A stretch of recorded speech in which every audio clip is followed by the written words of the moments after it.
Имате богат опит в организирането на спортни мероприятия. Били сте турнирен директор години наред. Сега сте турнирен директор на Гарант и Коза София Open 2017. Липсваше ли ви тази работа?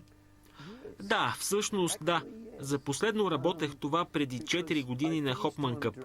Преди това бях на Australian Open. Известно време бях треньор в тура за около 3 години и си мислех, че вече съм приключил с работата като турнирен директор.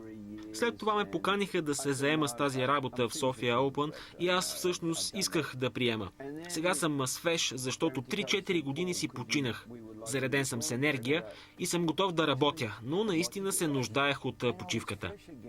Какво е най-голямото предизвикателство за един турнирен директор? Може би да доведете големи тенисисти? Това е предизвикателство, въпреки че аз знам как да го сторя. Все пак е предизвикателство. Това е спортният бизнес. Според мен обаче най-голямата трудност, най-важното нещо е да получиш подкрепата и за ангажираността на обществото, на града, в който се провежда турнирът. Това е най-важното нещо. Обществото и всички да се насладят на турнира и да искат да се върнат отново.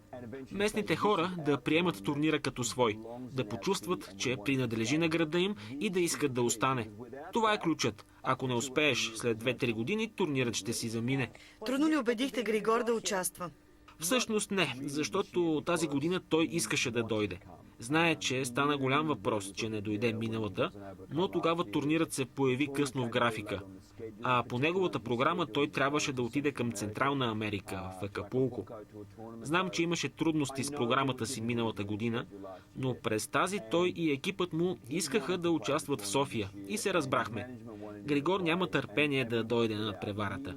Би било прекрасно за самия него да играе на високо ниво и да спечели турнира. В момента играе силно. Очаквате ли билетите да свършат още преди турнира?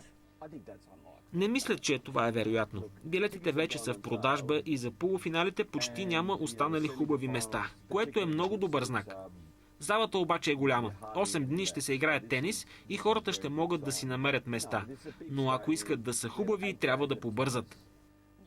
Водите ли преговори с други топ играчи? Все още е доста рано, но възможно ли е някоя голяма звезда да се включи с уайлдкарт в последния момент, примерно?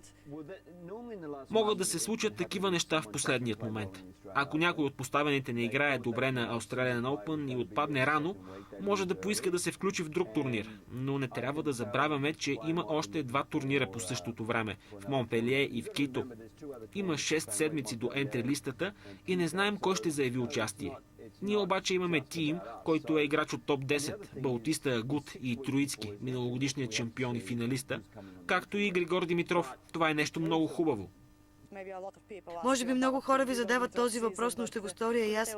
Може ли да ни кажете вашето мнение за сезона на Григор Димитров? Започна с нисък ранкинг, пропусна матчбол на финала в Сидни, а в Истанбул загуби финала. Нещата вървяха срещу него. Нищо не изглеждаше да се получава както трябва. Малко по малко започна обаче да обръща нещата. Заигра по-добре. 4-ти кръг на US Open, след това на турнира в Пекин игра страхотно, побеждавайки Апуи, Цунга и Надал, преди да отстъпи на Мъри на финала, където изигра много добър първи сет. Може да се види и надграждането, което се отразява и на ранкинга му. Върна се в топ 32. Беше поставен в Ню Йорк, сега се върна в челната 20-ца. Може да завърши годината близо до топ 15. Според мен той ще се върне в топ 10, ще спечели нови турнири и ако е този в София, би било страхотно. Домакинството на ATP турнира е отлична възможност не само за местните фенове, които могат да видят своите любимци, но също така и за местните играчи. Планирате ли да дадете покани за участие на български тенисисти? Ще направим всичко, което зависи от нас. Миналата година Лазаров беше в квалификациите, а Кузманов също игра в турнира. Имаме намерение да дадем възможност на млади български играчи, в това няма съмнение. Бъдещето на българския тенис изглежда добре с Лазаров, Андреев и другите млади и изключително талантливи играчи. Дали ще е тази година или другата, двамата ще участват. Те са прекрасни таланти. 16 години рано ли е за ATP ниво, защото съм чувала различни мнения? Рано е, но се е случвало. Андреев обаче вече попада в радара. Споменахте за бъдещето на българския тенис. Не е само Григор. 4 български момичета са в топ 150. Момчетата и момичетата се представят добре. Момичетата до 12 години постигнаха голям успех това лято. Момчетата до 16 играха на финалите на Juniors Davis Cup. Преходът обаче от юноши към мъже и жени е сложен процес. Какво трябва да се направи, за да имаме повече успешни състезатели на ниво ATP и WTA в бъдеще?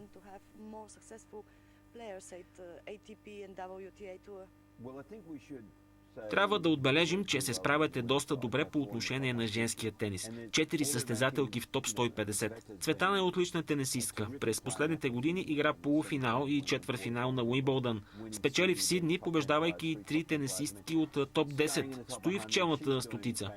Представя се отлично и поставя стандарта при дамите тук. Но България има невероятна история в женския тенис. Сестрите Малееви.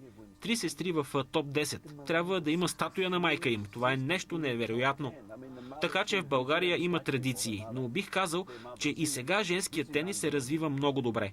Има много добри тенисистки, например Изабела Шиникова, която имаше трудности, но сега направи добра година. Показа постоянство и игра квалификации на турнири от големия шлем. В мъжкия тенис е по-трудно, но Григор показва, че е възможно. Кузманов дава всичко от себе си, а аз вярвам, че още не сме видели най-доброто от него. Лазаров и Андреев са два изключителни таланта и съм сигурен, че могат да влязат в топ 100, а може би да постигнат и по-добро класиране. Наближава краят на сезона. В началото на годината предполагахте ли, че Серина Уилямс няма да завърши под номер 1?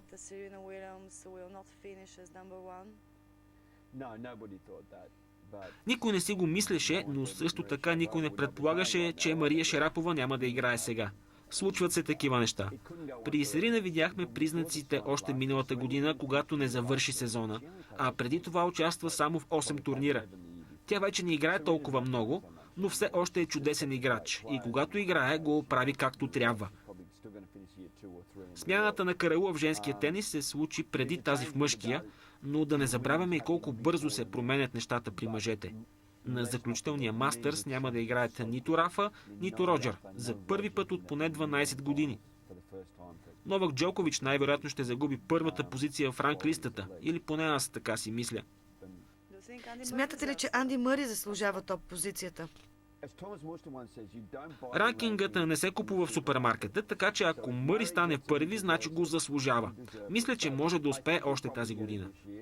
Новак покори една планина през този сезон с печелването на Ролан Гарос. Той направи кариерен голям шлем, да не говорим, че така спечели 4-ти пореден мейджор турнир, което е нещо невероятно в съвременния тенис. Но се нуждае от почивка. Сигурен съм, че ще се върне. Искам да кажа, че мъжкият тенис се променя. Жените вече са други. При мъжете сега се случват нещата. Така че Нишикори, Раонич, Кириус и Димитров трябва да са готови да настъпят. Лука Пуи, Доминик Тим също. А Доминик ще участва в София. Той е най-добрият 23 годишен тенисист.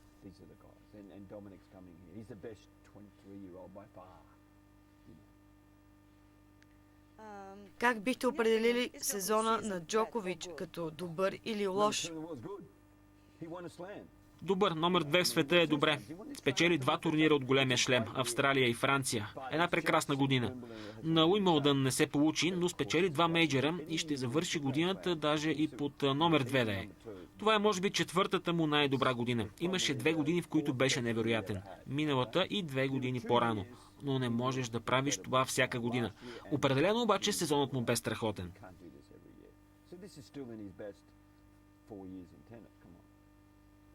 ATP турнирът в София се организира от Гаранти Коза в партньорство с Българската федерация по тенис. Надпреварата от 5 до 12 февруари и ще се проведе в столичната зала Арена Армеец.